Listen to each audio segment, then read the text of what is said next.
Hi అండి. Hi అమ్మా. మళ్ళీ ఏపీలో మద్యం కుంభకోణం కేసుని ఈడీ వాళ్ళు లేవనెత్తుతున్నారు. ఇంకోటి ఏంటంటే మిథున్ రెడ్డికి విజయసాయి రెడ్డికి నోటీసులు ఇచ్చారు. దాని గురించి ఏమంటారు? అమ్మా, అది చిన్న కుంభకోణం కాదు. 3200 కోట్ల రూపాయలు అంటే ఒక తరం యువత భవిష్యత్తును నాశనం చేసినటువంటి ఒక పెద్ద స్కామ్ అది. ఆ స్కామ్ లో మిథున్ రెడ్డి ఏంటి, విజయసాయి రెడ్డి ఏంటి, ఇంకా చాలా మంది రెడ్లు ఉన్నారు.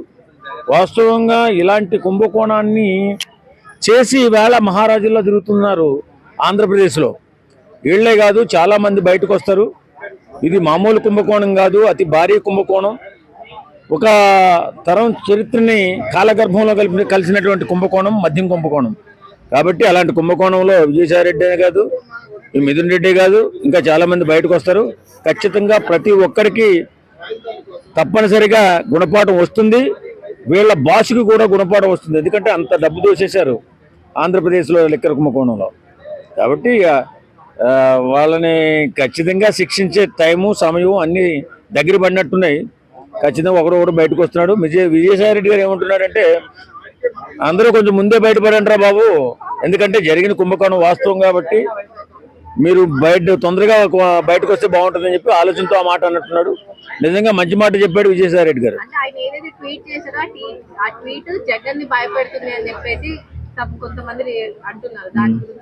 జగన్ ఖచ్చితంగా భయపడతాడు, చిన్న కుంభకోణం కాదు కదా. ఆల్రెడీ 32 కేసులు, ఇప్పుడు 13 కేసులు ఎన్నో ఉన్నాయి. తర్వాత మళ్ళీ ఎన్ని కేసులు పడితే తెలియదు. భయపడకపోతే ఏం చేస్తాడు? దొంగ ఎప్పుడైనా భయపడాలి.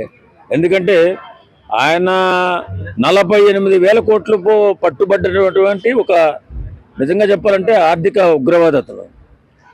మరి ఆయన గురించి మాట్లాడుకోవాలంటే ఇది ఒక మద్యం కేసులోనే 3,200 కోట్లు అంటే ఇన్ని డబ్బులు దోసేసి ఉంటారు. ఒకసారి ఆలోచించండి.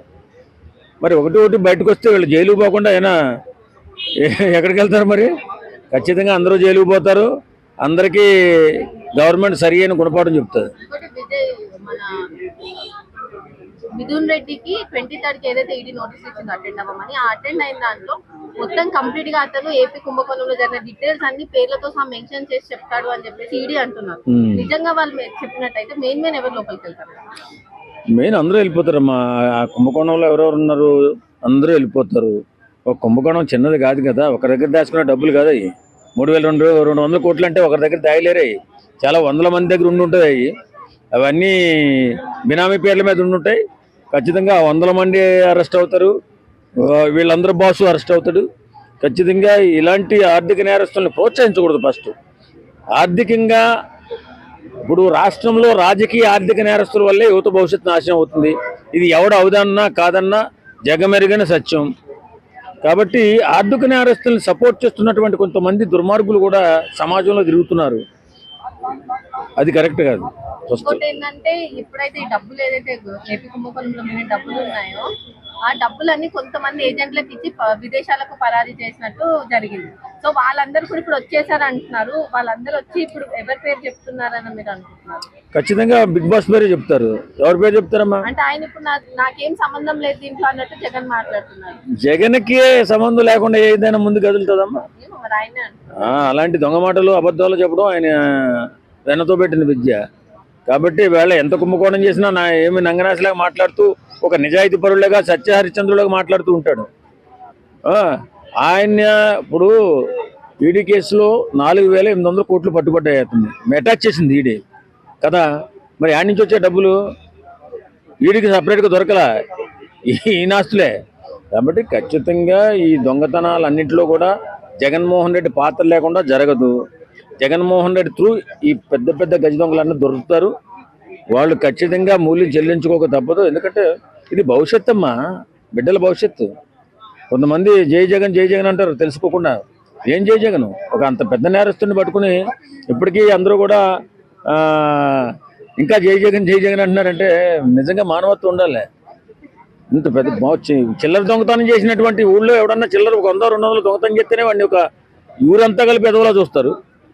100 కోట్లు 1000 కోట్లు దోసేసిన వాళ్ళు మాత్రం వీళ్ళని మాత్రం జై కొడుతున్నారు. ఏంటో ఈ కర్మ మనకి.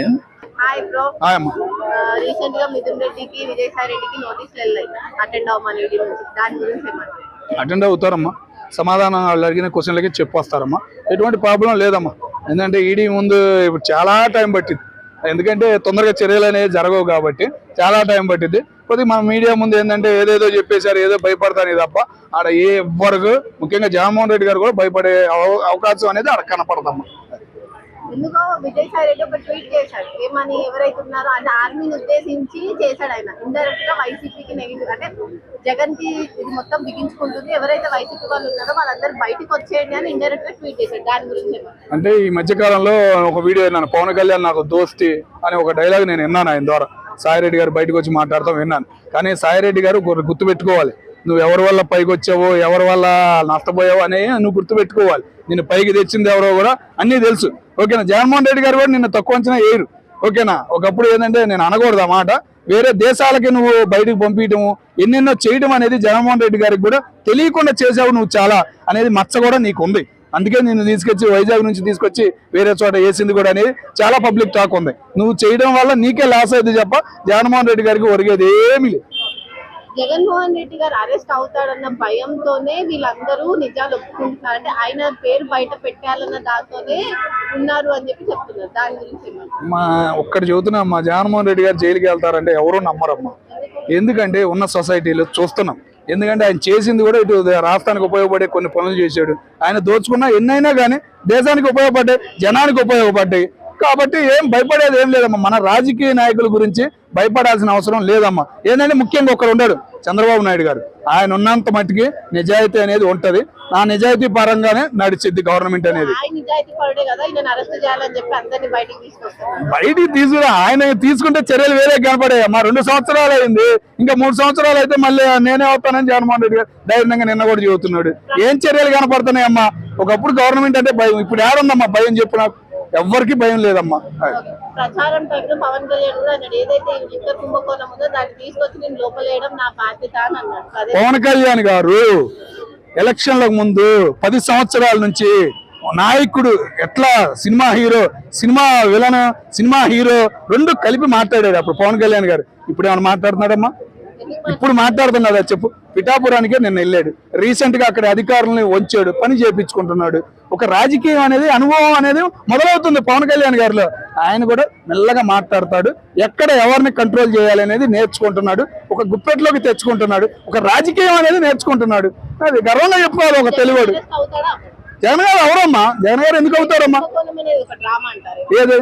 ఏదో బయటకి సోషల్ మీడియా ముందు ఏదో మాట్లాడుకోవాలని చెప్పేసి ఏదో చెప్తున్నా, ఏదో మేము ఉన్నాం, ఈడీ ఉంది, సిబిఐ ఉంది, ఎస్బిఐ ఉంది, ఏసీఎం ఉంది అని చెప్పుకోవడానికి దాని ఒకటి. మీకు ఒక్కటి ఉదాహరణమ్మా, లక్ష్మణ్ నారాయణ తెలుసా? మన ఆంధ్ర ఆయన లక్ష్మీనారాయణ, సిబిఐ ఒక ఆయన బయటికి తీసాడు చూసావా? అట్లా తీసినాడు ఎవరైనా ఉండడా? బయటికి తీసినాడు ఒక్కడన్నా ఉంటాడా ఇప్పుడు ఈ సొసైటీలో? ఆయన దెబ్బతోనే ఆయన లాంటాడే. మరి ఎందుకు రిజైన్ ఇచ్చాడో ఏమో తెలియదు, మరి రిటైరో రిజైనో తెలియదు. ఆయన లాంటాడే బయటకు వచ్చినప్పుడు దాని మీద విలువే ఉండిద్దమ్మా, చదువుకున్న వాళ్ళకి కానీ చదువు లేని వాళ్ళకి కానీ. ఒక మాట అంటే మీరు అన్నారు సోషల్ మీడియాలో డ్రామాలా క్రియేట్ చేయడానికి ఇది ఇవన్నీ అని అంటున్నారు కదా, మరి ఎక్కడనో డబ్బులు తీసుకొని పారిపోయిన చిన్న చిన్న ఏజెంట్లకు ఇచ్చి డబ్బుల్ని అంటే పంపించినారు కదా, వాళ్ళందరినీ పట్టుకొని లాక్కొచ్చి మరి కూర్చోబెడుతున్నారు కదా, దాని గురించి మరి బయటికి వెళ్ళిపోకూడదుగా, మరి బయటికి వెళ్ళిపోకూడదు కదా. ఒకరు ఉన్నాడంటే ఆడు ఇంకా 10 రూపాయలు తిన్నా 20 రూపాయలు రాష్ట్రానికి దేశానికి ఉపయోగపడేటట్టు చేస్తున్నారు. కానీ వీళ్ళు ఇట్లాంటి వాళ్ళు కదా, చిన్న చిన్న వాళ్ళు ఏం చేస్తున్నారు, మొత్తం తీసుకెళ్ళి అక్కడే దాచేస్తున్నారు. వాళ్ళకి ఏమైనా ఉపయోగపడుతుందా? వాళ్ళ వారసత్వానికి ఏమైనా ఉపయోగపడుతుందా? ఉపయోగపడతా. నీకు తెలుసో తెలీదో కానీ మన భారతదేశంలో వారసత్వం సొమ్ము చూసావా, అది ఇంకా దేశానికి రాక మునిగిపోయింది. చాలా దేశాల్లో ఉండదు అది వారసత్వం, వాళ్ళకి తెలియక అట్లాంటి ఎన్నో కోట్లు, లక్షల కోట్లు మునిగిపోయినాయి ఉన్నాయి.